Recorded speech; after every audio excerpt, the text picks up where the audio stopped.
Next segment, let's get personal. I thought I'd tell the story of how I met Trump because a lot of people ask me that and don't know. And thought I don't know when this can get published, so I thought it would be still relevant. So when I worked at MDT, I had the MDT social media, and I reached out to Donald Trump Jr., his son, on Instagram and saying, hey, if he's ever interested in any of our products, let me know. And so he messaged back and he gave me his email, and he said he would, whatever. So I emailed him right away because just want to build that connection as much as I can, as strong as I can.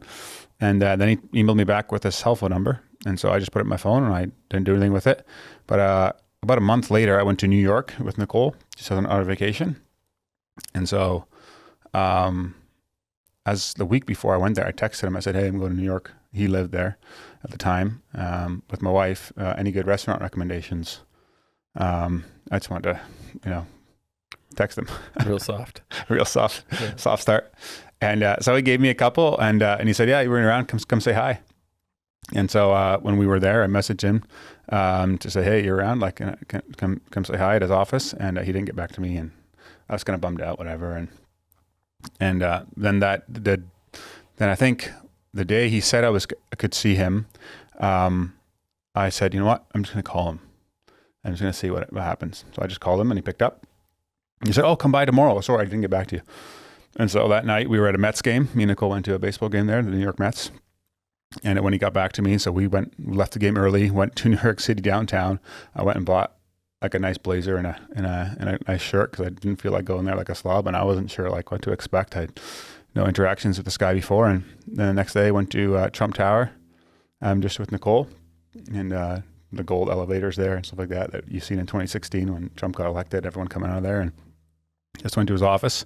And it was kind of funny. He had like a big glass wall going to his office with the glass door.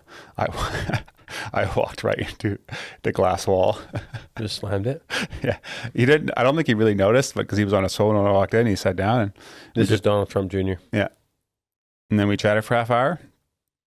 And just kind of What does he do? At that time, I don't actually know. His brother Eric, who I got to know a little bit since as well, he's in charge of like all the companies, VP of operations, stuff like that. And Junior now seems to be just like a political pundit, and just doing whatever. I'm not sure what he does, but they're super into hunting and guns. And they used to go down to Czechoslovakia every summer for the whole summer and stay with their grandparents. And that's where they learned hunting and everything. Because their dad was just a New Yorker and wasn't into that kind of stuff. He's not a hunter. No. Donald's not a hunter. And are these guys from like one of Donald Trump's first wives? These are from Ivanka. So yeah, they would be Eric, Ivanka, and Dawn are from the same mom. Okay. And so I just chatted for half hour, and he's like, when I was there, he said, hey, a couple weeks from now is the NRA show. Do you want to meet my dad? I was like, yeah, of course. He's like, okay, send me your passport details because you have to get vetted by the Secret Service. Yeah. And so a couple weeks later, I went to the NRA show, and on one of the mornings of the show, I had to go to the convention center or whatever, and he was going to fly in and do a speech, and there was just a photo op beforehand, and so I got to meet Candace Owens there, and there was a few other people, head of like the NRA. She's still popular, Candace Owens? No, she went off the rocker. She's like left Daily Wire, and she's like into the Nazi stuff and like super anti-Jewish. Like I don't know. But she was like came from a really liberal family, and then like started kind of doing conservative things. Became extremely popular, and making a lot of money. Yeah. And I don't think she has a good like foundation around her or group around her. Got too popular too quick. But okay. Anyway, so we had a line for a couple hours there, and had like literally a 10-second photo op with the president, and you don't got to take your own picture.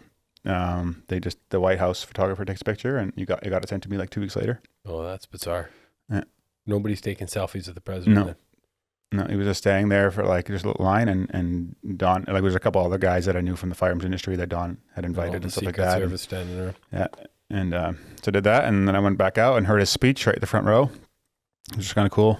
Someone actually threw a phone on the stage during his speech, and the Secret Service like went and did their thing and stuff like that. It was in the news later, and it's more interesting now because he's literally had people shoot at his head. Yeah, right? So I mean, it's so this was 2019.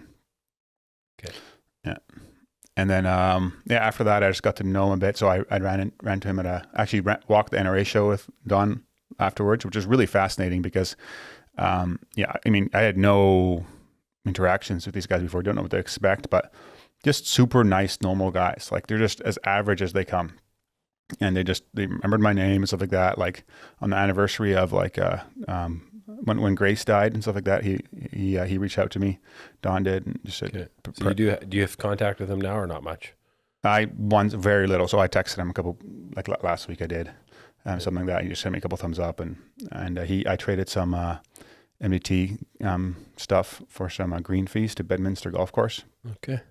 That I've never taken him up on yet. So he has I bought some SkyPods, sent it to him because I, of course, got a discount on SkyPods or the MDT products. Okay. And so I traded him for green fees, and I still haven't taken him up because I needed someone to go with me to fly to New York to go golf there. Expensive trip. Yeah. But yeah, so that's one randomly.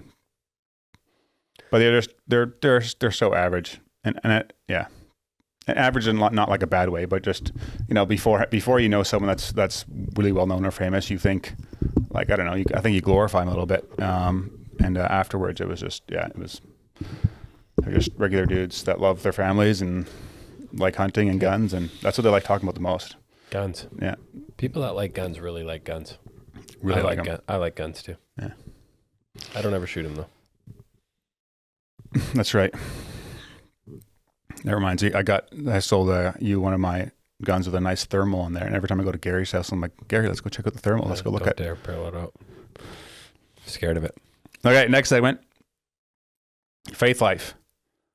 How'd you get? Hey guys, if you enjoyed that episode and were blessed by it, would you be willing to support the show? That would help a lot in creating more content, improving the quality of the content, putting the production value, getting more guests on, and me being able to spend more time and energy towards it. So if you're interested in doing that, you can click up here and it'll take you to a support page. But you can also subscribe to the podcast by clicking over here and doing that. Thanks again for listening, and I'll catch you on the next one.